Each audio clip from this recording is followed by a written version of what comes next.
Another of the interesting revelations to come out of James Comey's testimony today, other than the fact that he's one of the deep state leakers, is that the New York Times is basically fake news. Here he is being asked about another one of their stories based on anonymous sources, and since he's under oath, if he doesn't answer honestly, he commits perjury. So here's what happened. You talked with us shortly after February 14th when the New York Times wrote an article that suggested that the Trump campaign was colluding with the Russians. You remember reading that article when it first came out? I do. It was about allegedly extensive electronic surveillance. Correct. Communications. Yes. And that upset you to the point where you actually went out and surveyed the intelligence community to see whether you were missing something in that. Is that correct? That's correct. I want to be careful in open setting. I'm not going to go any further than that. Okay. With it. What Comey just said there is because of this, what would ultimately turn out to be another fake news story from the New York Times, he launched an investigation. How did that investigation turn out, Mr. Comey? And did it prove the New York Times' anonymous sources were accurate? And that upset you to the point where you actually went out and surveyed the intelligence community to see whether you were missing something in that. Is that correct? That's correct. I want to be careful in open setting. I'm not going to go any further than that. Okay. With it. So thank you. In addition to that, after that, you sought out both Republican and Democrat senators to tell them that, hey, I don't know where this is coming from, but this is not the case. This is not factual. Do you recall that? Yes. Okay. So again, so the American people can understand this, that report by the New York Times was not true. Is that a fair statement? Yeah, in the main, it was not true. And again, all of you know this, the American people don't.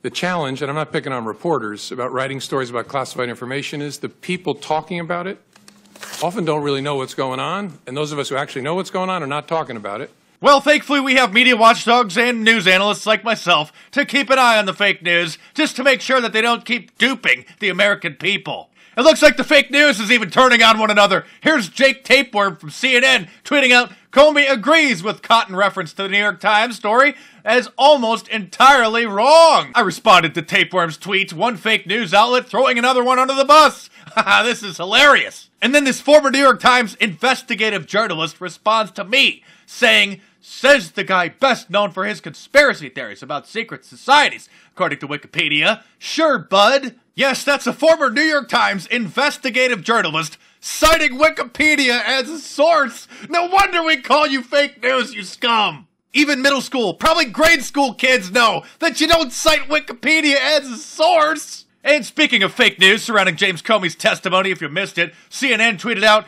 in testimony, Comey will dispute President Trump's blanket claim that he was told he wasn't under investigation. But shortly after that, Comey released his pre-planned opening statement, which confirmed that President Trump was never under investigation, and that Comey had told him that on several occasions. Even the Washington Compost is throwing the New York Times under the bus.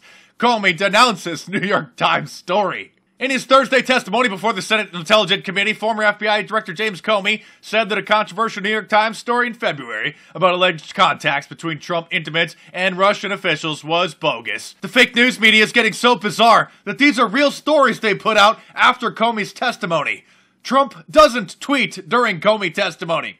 They report every time Trump tweets. Now they're just reporting when he doesn't tweet. USA Today reports President Trump is not tweeting about Comey hearing, but Donald Jr. is. Oh, speaking of Donald Jr., I just noticed on Twitter that he liked one of my tweets. This one right here. No wonder Trump fired Comey. He just admitted he was one of the deep state leakers. Nice. Now if we could just did. By the way, Marco Rubio had a pretty good question for James Comey, asking, with all the leaks, why none of them mentioned the fact that President Trump was never even under investigation. You know, this investigation is full of leaks left and right. I mean, we've learned more from the newspapers sometimes than we do from our open hearings, for sure. You ever wonder why, of all the things in this investigation, the only thing that's never been leaked is the fact that the president was not personally under investigation, despite the fact that both Democrats and Republicans and the leadership of Congress knew that and have known that for weeks? I don't know. I find matters that are briefed to the Gang of Eight are pretty tightly held, in my experience. You know, Marco Rubio was pretty slimy during the presidential election, but that's a fantastic question, especially when there was countless fake news reports insinuating or declaring that President Trump was under investigation. I'm Mark Dice, thanks for watching. Subscribe to my channel if you're new and check back here every day for new reports as we will continue to debunk the fake news every day. So stay tuned and I'll see you soon.